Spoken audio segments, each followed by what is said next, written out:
नमस्कार दोस्तों, मैं सरोज पांडे। घर की शोभा है पढ़ते लिखते बच्चे। मैंने जीवन में जितने दृश्य देखे हैं, सबसे सुंदर लगता है जब मैं अपने घर में देखता हूँ कि मेरे बच्चे पढ़ाई कर रहे हैं। उससे ज़्यादा खुशी शायद ही मुझे किसी बात में होती है। और जब भी मैं किसी के घर जाता था और मैं देखता था वहाँ पर कि बच्चा पढ़ रहा है, एकदम साइलेंस, म्यूजिकल साइलेंस, संगीतमय शांति। जब बच्चे पढ़ते हैं, यही मेरा सबसे बड़ा सपना है कि मेरे बच्चे हों या आपके बच्चे हों, पढ़ते लिखते बच्चे बहुत सुंदर लगते हैं। मेरा बचपन इतना सुंदर रहा कि मेरे गांव में, छपरा जिला, मेरे गांव के सभी घर के बाहर खाट बिछा रहता था, चौकी लगी रहती थी और उस पर 4-6 बच्चे बैठे रहते थे, सभी घर के सामने। और सभी बच्चे लालटेन जलाकर पढ़ाई कर रहे हैं। मैं बात कर रहा हूँ 1980 के आसपास की। उस दिन से लेकर आज तक जो खुशी मुझे बच्चों को पढ़ते लिखते देखकर होती है, वैसी खुशी मुझे शायद ही किसी बात पर होती है। मैंने दुनिया में बहुत कुछ देखा, बड़े बड़े स्टार्स के साथ मेरा मिलना जुलना हुआ, लेकिन जो खुशी मुझे छोटे बच्चों को पढ़ते लिखते देखकर होती है, उसका कोई जवाब नहीं। और इसलिए मैंने अपने जीवन का एक लंबा समय 1989 से लेकर आज तक, शायद 35 वर्ष मैंने बच्चों को पढ़ाने को दिया। और ये भी सच है कि जब तक मेरा जीवन है, मैं बच्चों को पढ़ाता रहूँगा, but not as a career, as my passion. मेरा प्रेम, बच्चों से मुझे इतना प्रेम है कि मुझे लगता है कि हर बच्चा पढ़े लिखे। मैंने हमेशा कहा है कि जानवर में, पक्षी में और आदमी में सबसे बड़ा अंतर है तो है एजुकेशन का अंतर। कोई भी तोता कितना ही बोलना सीख जाए और साइन 90 डिग्री इक्वल टू 1 वो नहीं बता पाएगा, cos 60 डिग्री इक्वल टू 1/2 नहीं बता पाएगा। यानी math, science, physics, Michael Faraday, Newton's law किसी भी जानवर से होने वाला नहीं है। बड़ा से बड़ा शेर और चीता भी नहीं बता पाएगा कि न्यूटन का थर्ड लॉ क्या है। और यही आदमी की महानता है, केवल आदमी ही शिक्षा प्राप्त कर सकता है। और जब आदमी को कोई विशेष अनुभव होता है तो वो कहीं पर लिख कर चला जाता है, किताब में, दीवार पर, पत्थरों पर, पहाड़ों में, गुफा में। और उस ज्ञान का लाभ हम लोग आज तक उठाते हैं। वेद, उपनिषद, रामायण, महाभारत, ये सब जितनी किताबें आप देख रहे हैं, ये लोगों के ज्ञान है जो उन्होंने अपने शरीर छोड़ने से पहले लिख कर चले गए। और आज जो ज्ञान है, विज्ञान, जिसके बल पर ये मोबाइल है, कंप्यूटर है, बड़े से बड़ा मशीनरी, ये अगर देन है तो शिक्षा की देन है। अगर बच्चा शिक्षित नहीं होगा तो फिर कैसे वो बनाएगा? विज्ञान की सारी, all the technology is by product of science, knowledge and education. मेरी सबसे बड़ी इच्छा है कि बच्चे पढ़े लिखे। और मैं आज भी कहता हूँ, पाथरडी में सैकड़ों लोग ऐसे हैं कि जो बातें इंग्लिश में कही गई है उसको वो लोग इग्नोर करके आगे बढ़ा देते हैं। जब मोबाइल पर सामने अगर जे कृष्णमूर्ति या कोई डिस्कोर्स आ जाए, वो तो हमेशा इंग्लिश बोलते हैं, तो मेरे दोस्तों को पार करना पड़ता है कि पता नहीं क्या बोल रहे हो, उनकी बात तो वैसे ही समझ में नहीं आती। या ओशो का कोई प्रवचन इंग्लिश में आ गया तो लोग उसको टाल लेते हैं। कई बार गूढ़ बातें, या शायद हमेशा, इंग्लिश भाषा में है। आजकल तो ट्रांसलेशन हो गया है पर हर जगह नहीं है। मेरा दोस्तों, बच्चे अगर पढ़े लिखे नहीं होंगे तो ओल्ड स्क्रिप्चर को भी नहीं पढ़ पाएंगे। मेरे बच्चे श्री रामचरितमानस पढ़ते हैं, गीता पढ़ते हैं।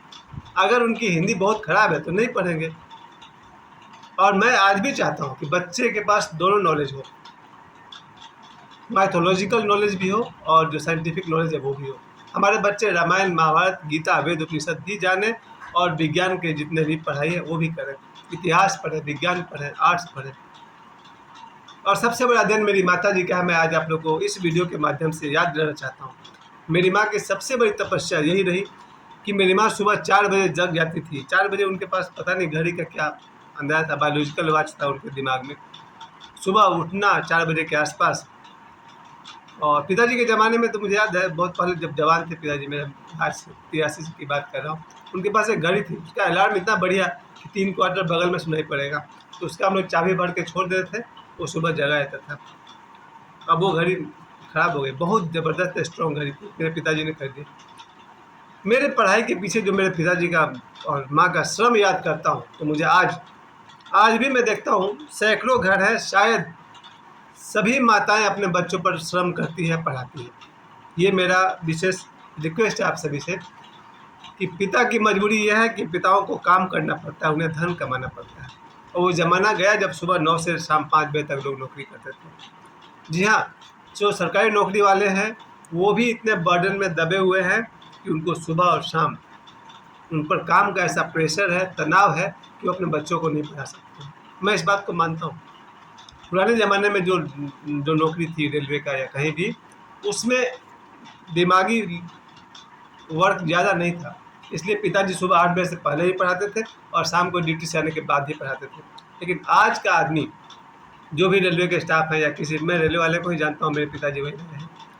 आज उनके ऊपर अगर 50,000 सैलरी है तो 50,000 का प्रेशर भी उनके दिमाग पर है। आज का व्यक्ति अगर सुबह और शाम अपने बच्चों को नहीं पढ़ा रहा है तो क्षम्य है।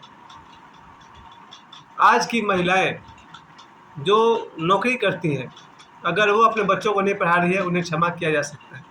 लेकिन जो महिलाएं घर पर हैं, अगर वो अपने बच्चों को समय नहीं दे पा रही है तो फिर क्षमा नहीं किया जा सकता। मैंने अपने जीवन में ऐसे महिलाओं को देखा है, देख रहा हूँ, जो अपने रूटीन को पूरा करते हुए, घर के सब काम को देखते हुए अपने बच्चों को आधा एक घंटा समय देती हैं।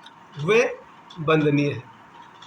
नमस्कार है, प्रणाम है वैसी माताओं को जो अपने बच्चों को आधा एक घंटा समय देती है, उन्हें पढ़ाती है। मेरी माँ ने जीवन भर श्रम किया मुझे पढ़ाने के लिए, बड़े बड़े हम सब के सभी भाई बहनों को पढ़ाने में मेरी माँ ने बहुत श्रम किया है। सुबह 4 बजे उठकर अपनी नींद त्याग दी मेरी माँ ने।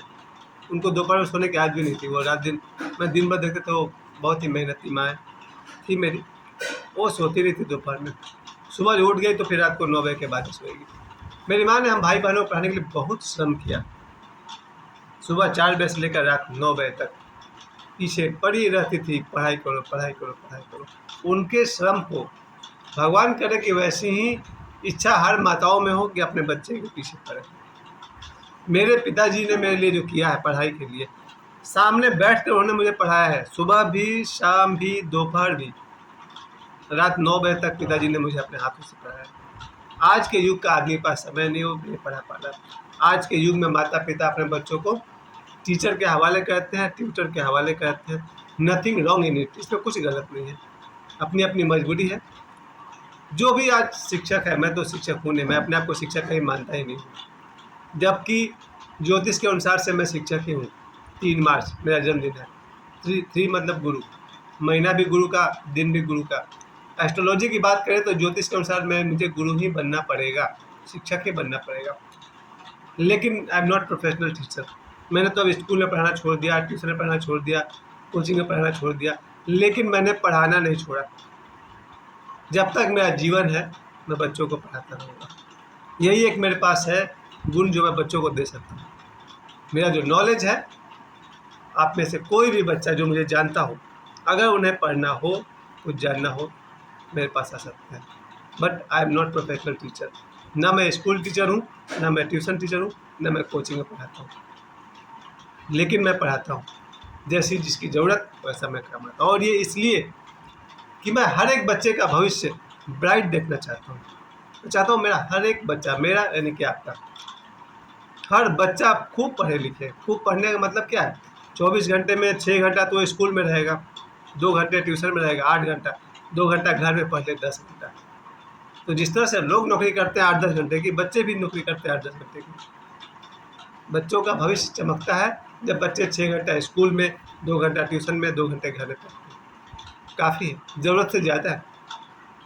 अगर बच्चे 10 घंटे पढ़ाई कर रहे हैं प्रतिदिन, बहुत बढ़िया।